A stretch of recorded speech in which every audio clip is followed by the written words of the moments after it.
Hey, what's up, everybody? This is Angel Rodriguez with NYC Talking, and I'm here with Iwante. Iwante, what's up, everyone?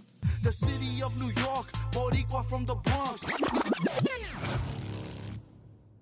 All right, so why don't you go ahead and tell us a little bit about who you are and what it is that you do? Okay, well, I'm Iwante, aka Iwante Diamond. I'm a former stand-up comedian. Right now, I'm a musical comedian. You don't do stand-up anymore. No, I used to do stand-up. I did stand-up for about 6 years. And then back in North Carolina, I did stand-up. And then when I came to New York, I tried to do some stand-up. A lot of times I would have these shows where you have to do like a 6-person minimum. And you would invite your people to come see you perform. And they would charge you like 15 to 20 bucks. And then you have to get a 2-drink minimum, which was like 20 bucks in itself. So all my people were coming to see me, who are starving artists, most of my friends, and when they come, that's a lot on them. So I felt like it was my responsibility to switch up my style and deliver something where I don't charge my fans a lot of money just to come and have a laugh. I feel like my personal philosophy is you shouldn't have to pay to laugh. You shouldn't have to pay to laugh. You shouldn't have to pay to laugh. Laughter is free, you know, and a lot of these people, they're unhappy, so that's why I'm the king, and I'm here to bring them some laughter in their life for free. So that was a kingly decision. That's the king, yes. I bestowed this honor upon, myself. Very cool. I'm sure everyone's grateful. Yes. For that kingly decision.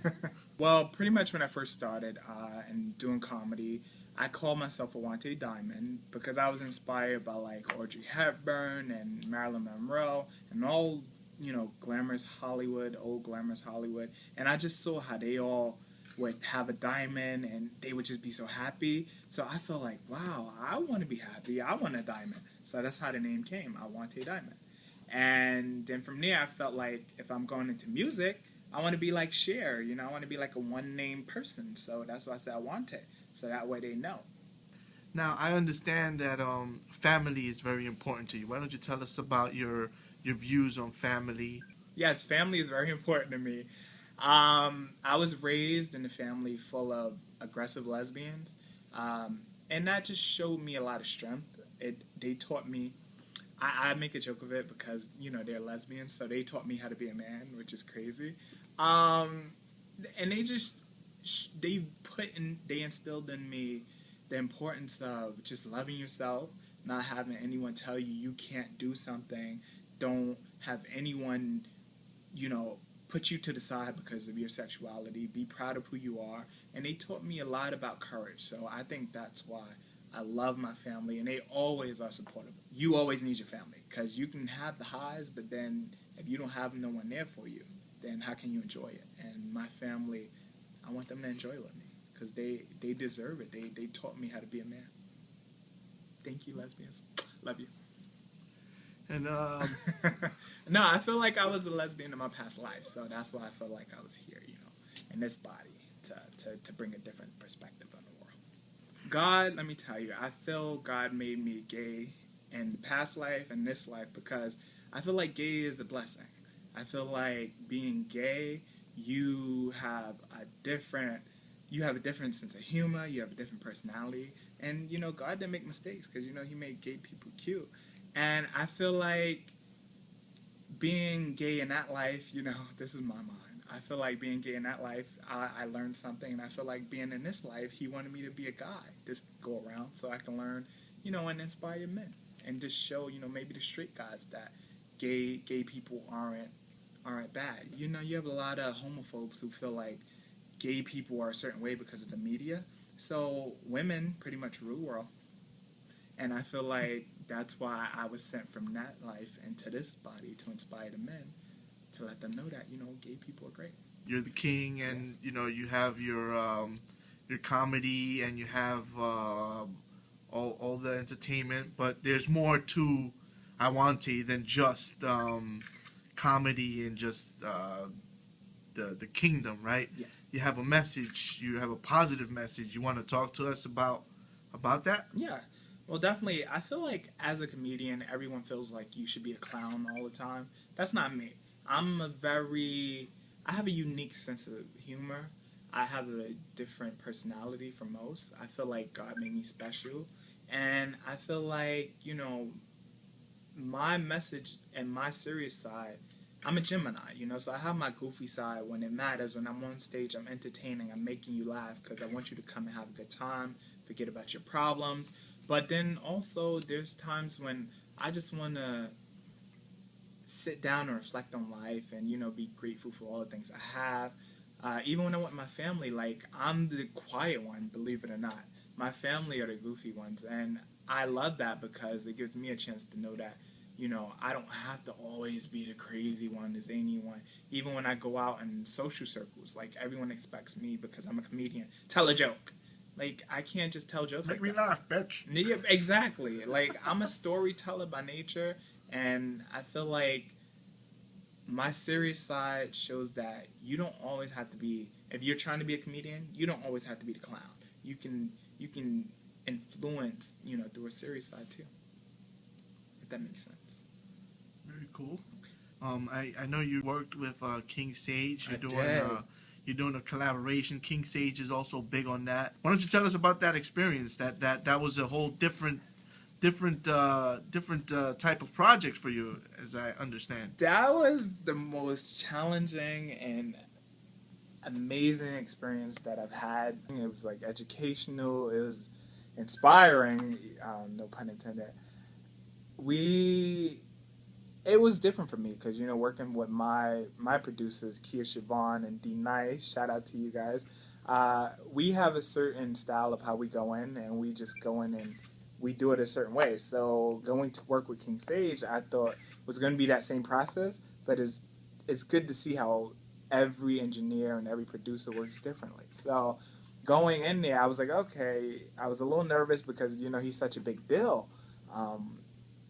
I felt like, I was a little nervous, and I normally don't get nervous when it comes to recording, but when I got in there, I was having difficult, because Well, it was also a different style, right? It was a different style, wasn't right? A comedy This song, wasn't right? comedy. This is my sensual seduction. So this is my alter ego, Laquan, Henry Alizé, Jenkins, Gershwin, who's, my more sensual, sexual side that you guys don't get to see. So bringing him to the studio and unleashing him on the track was different because normally I'm the crazy, zany one in the studio, and I'm saying, bitch, blah, blah, blah. But going in there trying to be soft, I was having difficulty with some of the words. So King Sage, he kind of directed me in a way that I've never been directed before. And just the whole process in itself was just, it opened my eyes that you have to be versatile when you attempt to do this music thing. Yeah, I previewed the song, and it sounds really good. Yeah, I loved it. I'm very, very happy with how it's coming. Thank you for the opportunity. I really, really appreciate it. Yeah, it was a great time. You were at the Pride Parade, and you spoke with a bunch of people. Yes. One of those being a musician called Yosmit, who I enjoyed the song, The Sound of the New Pussy, which is very, very, very entertaining song. I love Yosmit. So I was telling my wife I'd be banging a Yosmit. Like, well, you in. I mean, I'm not a bottom, but you in. What about the Diamond of Comedy? You know what they say about black dudes, man. So Wow. you know, Yeah, that's true. I don't, you know what I'm saying? I don't know, you know. But I love everyone. I don't care if you're black, white, Puerto Rican, Asian. We'll have a good time. Very cool. As long as you buy me diamonds. Tell us about 50 Shades of Gay. 50 Shades of Gay. I wonder where you got that name from. Well, I read the book, and I felt like the book was mostly a sexual sort of theme, but I felt like 50 Shades of Gay would be funny because being a gay man, the media only portrays us as one thing, horny, lusty men, perverts. I have my serious side, I have my sexual side, I have my fun, my hairstyle, some days I want to go home and do hair, I want to do it all. I want to cook. We're not all just in one box. We're all different, and I feel like this could have a deeper meaning besides just the gay theme. I actually, you explaining that is really interesting because I just thought it was a play on the book's name, Oh no. and I hadn't made the connection that it encompassed all the layers. So See, that's really this is interesting for me. my other side where I'm educational. I'm a teacher. I got to teach these bitches. Well, that's what a king does. They Yes. lead, and in cases they teach. It's my right and my duty. Didn't you learn anything from Braveheart? Braveheart. Braveheart. The only thing I remember from Braveheart is you can take my freedom, or you can take my life, but you'll never take my freedom. Yeah, I'm gonna edit this out. Or maybe I won't. Maybe I won't. Maybe this will. You at one point you were telling me about the process of getting your album listed on iTunes, and you mentioned that they had a bit of a problem with some of your images, some of your pictures. Now, how could that ever be possible? I wanted to do a take on the king. You remember the Emperor's Clothes? Yes. I wanted to do something like that. So I felt like, what's a good way to get attention? Let me be the king naked. I wanted to be naked, but they wouldn't take it on iTunes. Damn you, iTunes. So I figured, okay, let me wear a Speedo. That way you can cover my junk and I could still, have it where the king is sexual and you look at the king's jewels, without seeing the king's jewels. So ultimately, they ended up accepting some of them. Yes, they accepted some of them. You'll see. I have one where I'm laying down on the bench with my grapes and my 40, because malt liquor is a very, very important part of the king's diet, and you'll see. It's not too risky. It's not trashy. I feel like it's funny but not trashy. Very cool. Yes. So I put them out on the outlets. Some of them didn't. Some of my songs were a little too illicit because I have a deeper meaning in my songs, and you may hear a lot of curse words, but it goes beyond just the curse words. I do it for like an effect, So that's why a lot of them, I guess they didn't see that, and they just rejected it. But the ones that I really wanted on the album are on the album. And I'm going to put out a mixtape next year, so you may get to hear the other songs that weren't, on the album. Yeah, they can just, all they can do is slow it down, right? Yes, that's right. They can't stop it. They can't stop it. I'll find a way. Don't let anybody tell you can't do something. I have a lot of friends where I've invited them to my shows, and then they're like, I don't have any money. So I felt like my project I'm so proud of, why charge people? Let them come in and hear it, and, they'll buy it when they get the money. And it's not all about the money for me. It's all about making people laugh, inspiring a generation. And you'll get a chance to see me perform some of the songs. I have my favorites, like I'll Slap a Bitch, which a lot of people feel that song is just about slapping women up. It's not. It's about life. Life can be a bitch. So when life becomes too much of a bitch, you slap it up. And you also have one of my favorites off the album is Nigga. I'm giving you 19 tracks, 19 delicious goodness from the mind of Iwante. One of my favorites is Nigga Please, I Want Tiffany's, because my infatuation with jewelry, I love it, and that's the key to my heart. If you give me jewelry, then I'll marry you. And that has a deeper meaning because it says, nigga please, fuck these, that don't look like no Tiffany's, what the fuck is in your hand, because that shit don't look like no diamonds.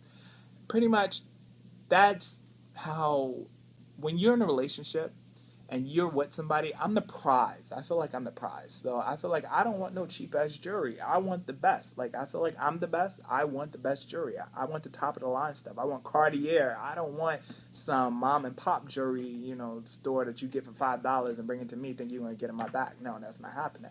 I want the best. So that's why I wrote that song. And also, it has a deeper meaning, too, because America is so full of greed nowadays, and I felt like everyone's so superficial, and I felt like I wanted to put that message in there too. That spins that effect. America is superficial, but at the same time, you can have fun with it. It's showing them, it's making them look at themselves in a different way. That shows like, damn, you're just so name oriented. If that makes sense. Mm-hmm. I think I wanted them that you don't have to be so superficial all the time. it's Only the king. conditioned into us at a very young age. Yes. And you have skippies when you go to school, you get picked on. Exactly. You don't have the leads, you get picked on. Oh no, I didn't have the least. You know, no, I you only know. had the best. No. I love the smoke, occasionally for my cataracts. There's people out there who need it for medicinal purposes. Please legalize those trees. You have Kiki, her twin sister Lily. You have Shamika Kanji. She always give me a free bag. I don't want to have to go to my friend and me, Raheem, to get a free bag. I want to be able to go into a store and say, okay, that's the Taiwan purple. I want that. I want to be able to just get marijuana legalized. Because if it's legalized in Amsterdam, why can't it be here? We're one of the best nations. We need that stuff legalized here. And maybe a lot of people won't be so violent. Maybe they'll just sit home, mellow out. Because I know when I have smoked in the past, I mellow out. And I want people to know that marijuana is not so bad. You performed at Brooklyn Nights for some G Unit executive. Yes. And how was that experience? I performed for Kevin Weeks. Shout out to you, Kevin Weeks. Even though I know you wasn't having a good night that night, I brought my best material. I brought my A game. But I made you laugh. I saw you smiling through the corner of my eye. Deshia Williams, she's from London. She's like a huge deal. She actually reached out to me. So she wanted me to come and perform for him, and pretty much it was a competition where artists would get on stage and perform two of their numbers for Kevin, and if he liked it, he would put them on thisis50.com, which is a very popular site, and it can actually make the difference in the artist's career. So I figured, why not bring my style of comedy, and maybe I can get on thisis50.com too. Even though I do musical comedy, but it still has that hood element. So I thought, okay, maybe I can just go for it. But either way, I had fun. And that's what you should do. When you shouldn't do it for the fortune or fame. You should go and do it for fun. I as you know, I was there. Yes. And that's a tough crowd. It was a very tough crowd. Like that was real. My urban audiences, I love you guys. Continue to support me. Thank you so much.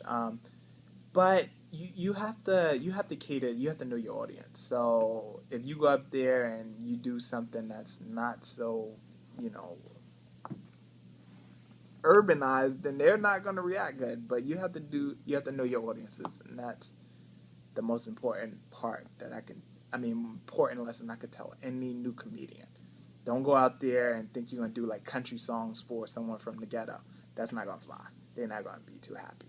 You got to do something that they can relate to. It's all about relatability.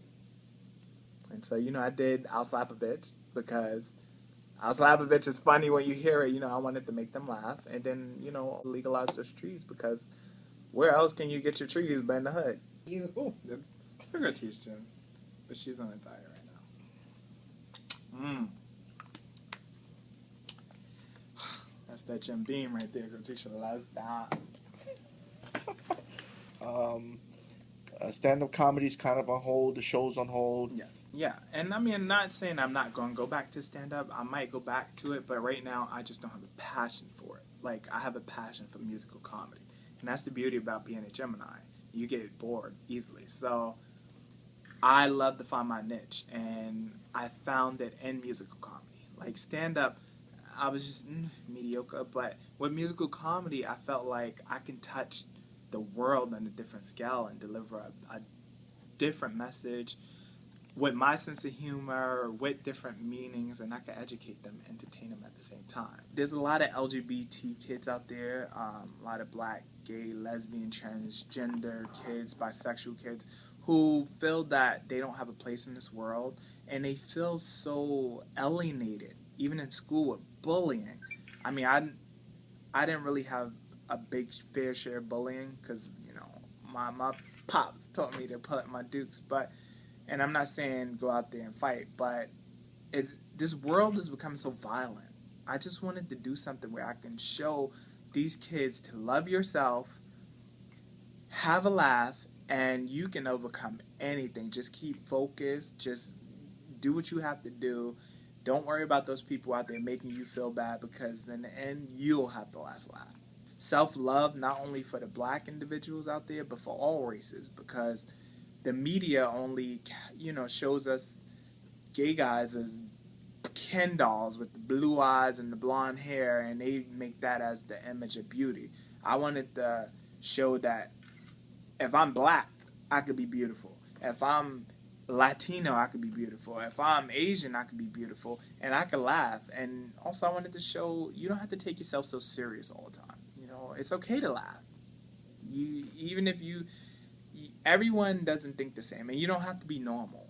You can think different, and I think different. I am different, and I pride myself on that because I don't want to be a part of the machine. I want to be Iwante, and I want to bring my sense of humor out there with people that think just like me are afraid to laugh when someone out there who's a part of the quote-unquote machine makes you feel a certain way. It's okay to laugh, and that's what I wanted to do this, and I wanted to also definitely for my black LGBT boys out there and girls. You're beautiful. Love yourself. You don't have to change who you are just to fit into a certain mold. Just love yourself and keep going. I believe in you. You're future leaders. And if I can get out there and inspire people, and if I can do my dreams, you can go out there and do your dreams. We all have different sides to us. And bring your best side, like Oprah says, you know, live your best life. Bring your best side out there, and you all have, you know, we all have different shades. Find your shade and take on the world. You know, why don't you go ahead and just tell us where everyone can find you if they want to learn more about the album, maybe follow you on Twitter, Instagram. What do you have out there? How can we find you? Well, you can usually find me in the alley on West 4th Street. No, I'm just kidding.